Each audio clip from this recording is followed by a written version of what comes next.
The chamber stretched for kilometers, 3 whole kilometers of artificial gravity plating laid out beneath a ceiling that arched like a hollowed starship. Its curved walls glittered with observation ports, each one showing fragments of the endless night beyond. Stars burned there, distant and untouchable, a reminder that even here, at the center of diplomacy, the universe was vast and indifferent. 47 species had gathered for this monthly council, each dispatching their finest minds, their most skilled negotiators. They came not for ceremony, but for survival.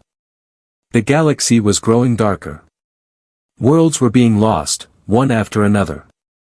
Words, they hoped, might still delay the advance of war. The air recyclers labored, humming with mechanical strain as they balanced incompatible atmospheres. What emerged was a thin, metallic mixture that made even seasoned diplomats clutch their breathing masks tighter. At the center podium stood Ambassador Thar, his scaled green skin catching the chamber's artificial light. Behind him, holograms rippled to life, projecting territorial maps that glowed in angry crimson. Red zones. Systems lost. Whole colonies burned into silence. The Velian Empire had seen 2 fall in the past month alone. Others were suffering the same. And there, in the front row, sat the council's most unsettling sight, a chair, empty, and waiting. It bore Earth's insignia. Humanity's place among the stars. Unoccupied now for 15 consecutive meetings. Delegate Sethkar gestured toward it with a forearm that bent in ways no human limb could. His voice, translated across dozens of frequencies, carried through the chamber. Once again, we gather without our human colleagues. Once again, Earth chooses silence. The insectoid delegate Morton shifted uncomfortably in his specialized cradle, his compound eyes flickering across spectrums most could not imagine. His mandibles clicked, uneasy. The last human message was 3 years ago. A single statement, that Earth would decline participation in galactic affairs. No explanation. No debate. Just absence. From her crystal platform, Council Leader the Sarah hovered above them, her translucent form pulsing with inner light. Once, the crystalline worlds had been paragons of patience. But even crystal can fracture. The galaxy grows more dangerous with each passing cycle, she intoned, her voice shimmering with undertones of sorrow. The Zorax hegemony has claimed 7 systems. We cannot stand divided. We need every ally, every resource. Her glowing gaze drifted toward Earth's chair. Silent. Condemning. Far away, hidden from every diplomatic eye, humanity had not been idle. Admiral John Carter stood in the command center of Luna Base Alpha, carved deep into the moon's far side, concealed from telescopes, hidden from suspicion. Blast doors the size of city blocks shielded construction bays where humanity had labored, sleepless, for half a decade. Blue-white lighting washed across steel corridors. Engineers and technicians moved in purposeful rhythm, their circadian cycles maintained by artificial light instead of the sun. Carter, gray-haired, face weathered by 3 wars, was no diplomat. He was the architect of Earth's silence. A soldier carrying the burden of secrecy. Before him stretched displays alive with numbers and vectors, ship counts, readiness levels, trajectories across the solar system. To any outsider, the data would be unthinkable. Impossible. Beside him, Colonel Amy Brooks approached with a tablet in hand, her uniform sharp, her voice precise. Current count stands at 843 operational units, sir. The rest will finish construction within 60 days. Crews are trained, simulations complete. Every vessel is combat ready. Carter's eyes remained fixed on the map, a 3-dimensional lattice of colored points, each one representing a warship. Humanity's fleet. Most humans on Earth had no idea this force even existed.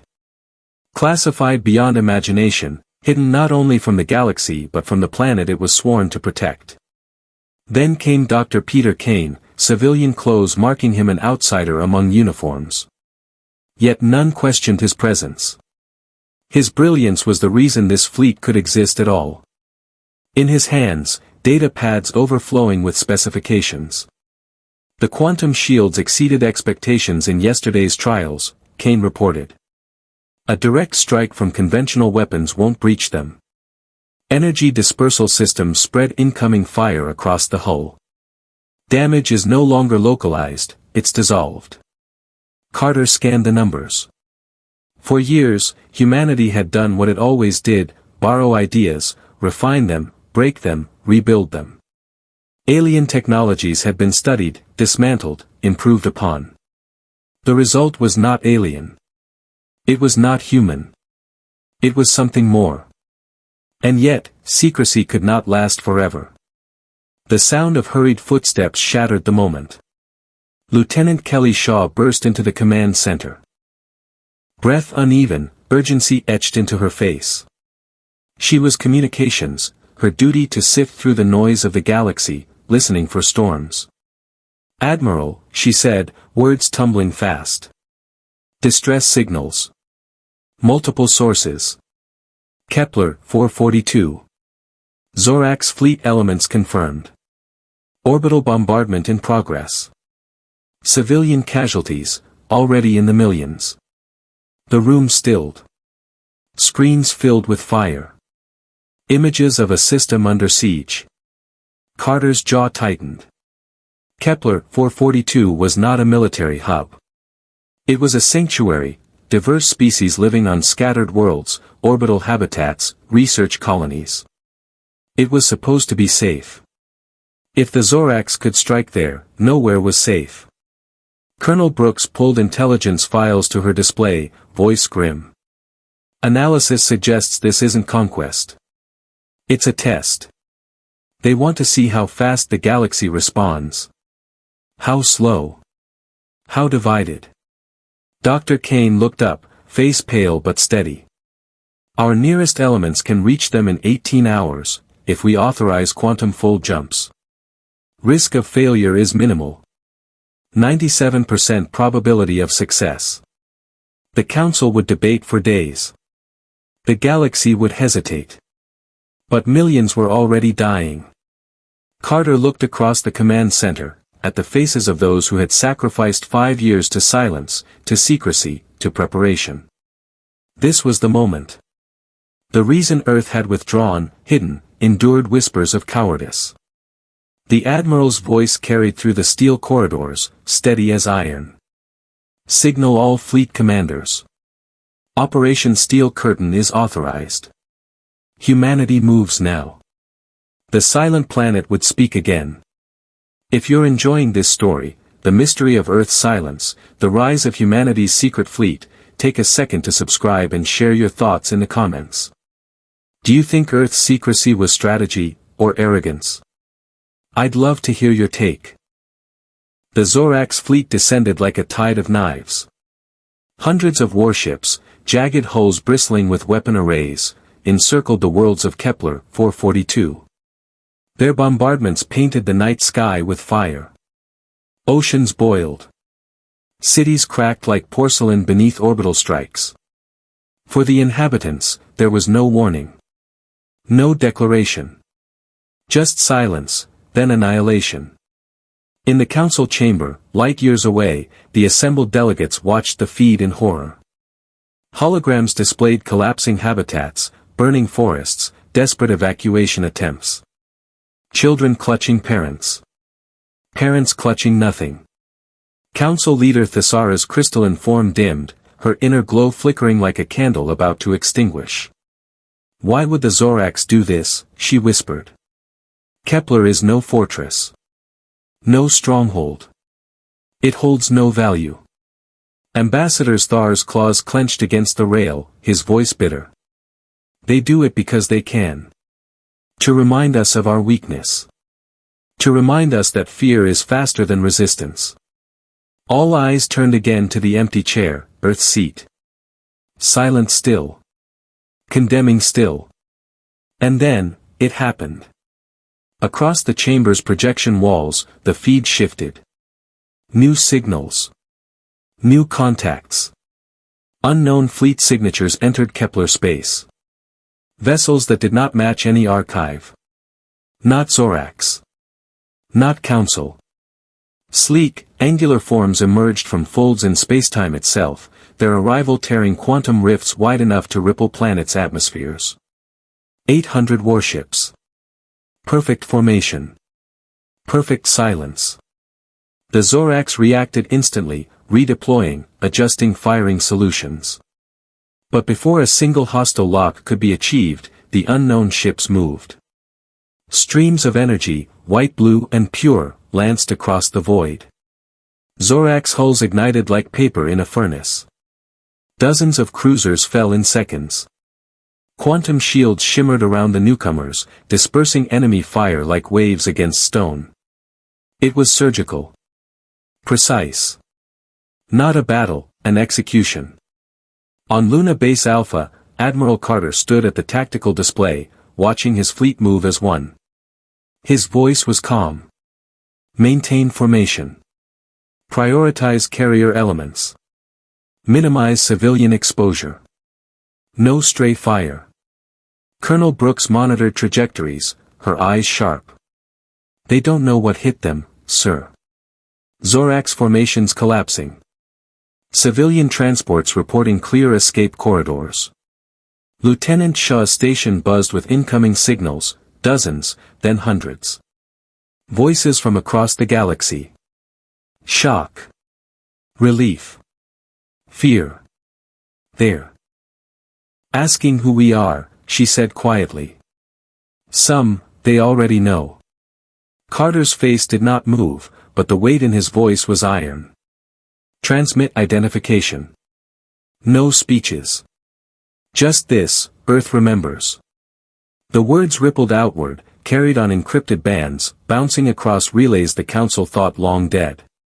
Earth, silent for years, was speaking again. And the galaxy was listening. In the chamber, chaos erupted. Delegates shouted across frequencies, translators struggling to keep pace. Some cried relief, others suspicion. The humans. Delegate Morton hissed, mandibles clattering.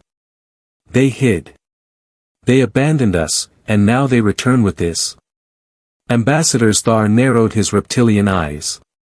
No, they did not abandon us. They were preparing. All this time, they were preparing. Council leader the Sarah raised her shimmering hand, trying to contain the uproar. Her crystalline voice echoed across the dome. Silence. Do you not see what this means? Humanity, the species dismissed, ignored, underestimated, has become a force equal to the hegemony itself. Her light flickered brighter, though sorrow lingered in its glow. But why the silence? Why did they not warn us? No one answered. For in truth, the answer was terrifying. Back in Kepler space, the last Zorax dreadnought split apart under concentrated fire. Its death throes lit the atmosphere with streaks of molten debris. Survivors aboard orbital habitats wept as they watched the strange, angular vessels maneuver, protecting, not conquering. For the first time in years, an empire had been defeated. Not stalled. Not delayed. Defeated. In the command center, Dr. Kane whispered almost to himself, his hands trembling over his datapad. We've shown them. Not just the Zorax, the entire galaxy. We've shown them humanity will not go quietly into extinction. Carter did not smile. His eyes remained fixed on the tactical display, where 800 ships now formed a protective net around Kepler's scarred worlds. This was never about glory, he said. Not about vengeance. This was about memory. About making the galaxy remember what we are capable of. But memory cuts both ways. Within hours, every relay, every outpost, every council chamber across the stars carried the same images, Earth's fleet striking with precision, Earth's silence shattered by power unimaginable. For some, it was salvation. Species who had lived under Zorax terror now saw hope. For others, it was dread. If humanity could rise unseen, unheard, for 5 years, what else might they be hiding? The galaxy had judged Earth absent. Now, Earth had judged the galaxy weak. That night, in the private quarters of Luna Base Alpha, Carter stood alone at the viewport. Earth turned below, cloud-streaked and blue. Beautiful. Fragile. Amy Brooks joined him, her voice lower than usual. Word will spread fast. Council, colonies, empires. They'll all know now. Carter didn't turn. Good. Let them know. But sir, she hesitated. They'll fear us almost as much as they fear the Zorax. At that, Carter finally looked away from Earth. His gaze hardened, not cruel, but resolute. Then fear will keep them alive. Fear will remind them that silence is not surrender. That some species, when pushed, don't break, they build. He looked back at the stars. Countless. Watching. The silent planet has spoken. And the galaxy will not forget its voice. If this story resonated with you, share your thoughts in the comments. Do you think Earth was right to stay hidden, or should humanity have revealed its strength sooner? And don't forget to subscribe if you want to follow humanity's next step in this galactic struggle. The galaxy did not sleep. Not after Kepler. Across thousands of worlds, whispers spread faster than hyperlanes could carry them. The images played endlessly, Earth's warships cutting through Zorax fleets like fire through snow. 800 vessels moving with impossible precision. Shields that turned annihilation into harmless light. The council chamber, once filled with speculation, now carried only one question. What else had Earth been hiding? For some species, hope blossomed. Perhaps the Zorax were not invincible. Perhaps extinction could be delayed, or even denied. For others, unease curdled into fear. If Earth could rise unseen for 5 years, what might another 5 bring? And still, in the shadows of that victory, something stirred. Deep in the ruins of the Zorax dreadnoughts, salvage drones scuttled. They fed battlefield fragments into scanners, searching for intelligence. But what they uncovered was not Zorax. It was older. Far older. An alloy the galaxy had no record of. Geometries that defied understanding, curves that suggested intention, not efficiency. Every scan returned echoes of echoes, as though the material itself resisted analysis. When fragments were transmitted back to Luna Base Alpha, Dr. Peter Kane spent sleepless nights bent over the data. His voice grew hoarse, his notes more frantic. This isn't theirs, he told Admiral Carter one morning, eyes bloodshot but burning with certainty. The Zorax use it, yes. They integrate it. But they didn't create it. Carter's gaze darkened. Then who did? Kane paused, fingers trembling over the console. Whoever they were, they built for permanence.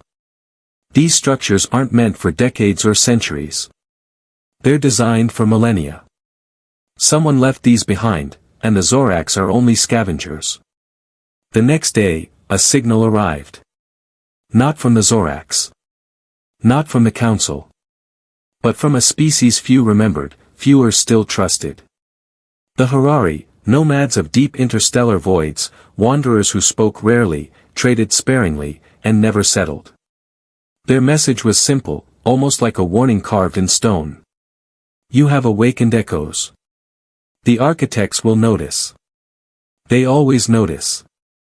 The chamber fell silent as the message repeated, untranslated, in the Harari's haunting cadence. No elaboration. No coordinates.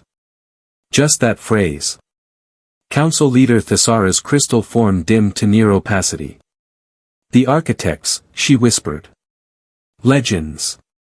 Stories told in the oldest cycles. I thought. The myths. Ambassadors Thar hissed softly. If they are myths, why do the Harari tremble when they speak their name? On Luna Base, Carter called his senior staff into a sealed briefing room. Screens flickered with Harari transcripts, alongside the alien fragments pulled from Zorax wreckage. Colonel Brooks leaned forward, her voice tense. Sir, if these architects exist, why reveal themselves now? Why not during any of the thousands of wars that scarred the galaxy? Kane answered before Carter could. Because until now, no one challenged the natural order. The Zorax were predators, yes, but predictable. Their wars burned bright, then dimmed. Nothing new. But Earth's return, he gestured toward the displays, images of humanity's fleet vaporizing dreadnoughts. That was different. We didn't just resist. We rewrote the balance. And someone, or something, noticed. Carter folded his arms, his voice quiet but unyielding. Then let them notice. We won't kneel to ghosts. But even as he said it, unease flickered in his eyes. The architects did not appear immediately. They never do, said the Harari. Their movements were like tides across centuries. But their signs, subtle distortions in space, ancient signals echoing on dead frequencies, were already stirring. Civilian astronomers reported strange alignments in deep interstellar voids. Ships on long patrol vanished without distress calls. Entire mining colonies went silent, not destroyed, but erased, as if they had never existed. The Zorax themselves, humiliated at Kepler, slowed their campaigns. Some said they feared Earth. Others whispered something more chilling, that even the Zorax feared the architects. And so, Earth stood at a precipice. For 5 years, humanity had prepared in silence, building a fleet in shadows. That fleet had spoken, and the galaxy had listened. But in speaking, humanity had done more than challenge the Zorax. It had drawn the gaze of something older. Something vast. The architects. Builders of forgotten empires. Watchers of civilizations who rose and fell long before Earth's first spark of fire. What did they want? Why did they linger? And why, after so many millennia, had they begun to stir again? On the observation deck of Luna Base, Carter stood alone once more, Earth rising beneath him. He felt the weight of silence pressing against the glass, heavier than the void beyond. Amy Brooks approached quietly, her voice softer than usual.